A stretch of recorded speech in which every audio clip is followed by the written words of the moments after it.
Certains leaders ont une capacité singulière pour sentir une situation et énoncer une stratégie dont ils sont intimement convaincus qu'elle sera pertinente.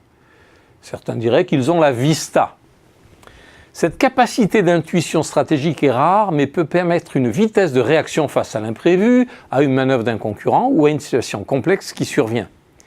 William Duggan a cherché à comprendre les ressorts d'une telle capacité d'intuition stratégique. Il l'attribue à un éclair créatif. Il part de l'idée que l'intuition stratégique surgit dans l'esprit d'être expérimenté, éduqué et cultivé, par recombinaison d'éléments de connaissance et d'expérience qui s'entremêlent et cristallisent sous la forme d'une fulgurance géniale, une sorte de jaillissement de synthèse. Il prend l'exemple de Bonaparte, tout jeune officier d'artillerie, qui est affecté au siège de Toulon en 1793. Les monarchies coalisées, menées par les Anglais, ont attaqué la France républicaine. La flotte anglo-espagnole a pris le port de la ville de Toulon.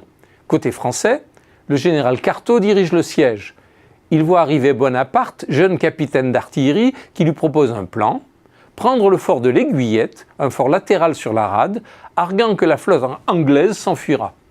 Cartaux n'apprécie pas ce Bonaparte, un genaud, et ne veut pas entendre parler de son plan, lui qui ne pense qu'à charger pour reprendre la ville à la force des baïonnettes. Et il échoue jusqu'à ce que le comité de salut public désigne le général Dugommier pour lui succéder. Dugommier se laisse convaincre par le plan du jeune Bonaparte. Et ce plan fonctionne parfaitement. Les Français prennent le fort de l'Aiguillette, puis celui de Mulgrave, du Baladier et du Faron.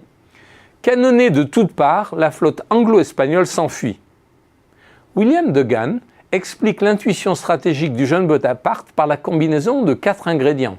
1. Sa capacité à lire les cartes d'état-major cotées, lui ayant permis de voir la surélévation du fort de l'Aiguillette. 2. Sa connaissance de l'existence de canons légers que l'on pouvait désormais hisser sur des forts surélevés. 3. Sa connaissance de l'histoire de France avec Jeanne d'Arc qui attaquait toujours des forts latéraux pour affaiblir les défenses adverses avant d'engager frontalement. 4. Sa connaissance de l'histoire de la guerre d'indépendance américaine avec la bataille de Yorktown où l'amiral français De Grasse avait fermé la baie de Chesapeake, coupant la ville de Yorktown de la flotte anglaise au large.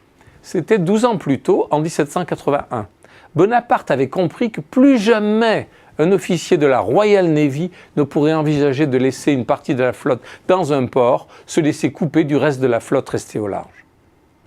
Recombinaison de connaissances historiques et techniques, à défaut d'expérience pour ce jeune officier, telle est selon William Duggan la source de l'intuition stratégique. A l'inverse, l'expérience bornée d'un Cartaux, pétri de certitude, l'aura mené à l'échec. De son côté, Bonaparte prendra 4 grades en 4 mois. Arrivé capitaine à Toulon, il sera général pour la campagne d'Italie. Éducation, culture historique et expérience constituent les ressorts de la vista et de l'intuition stratégique.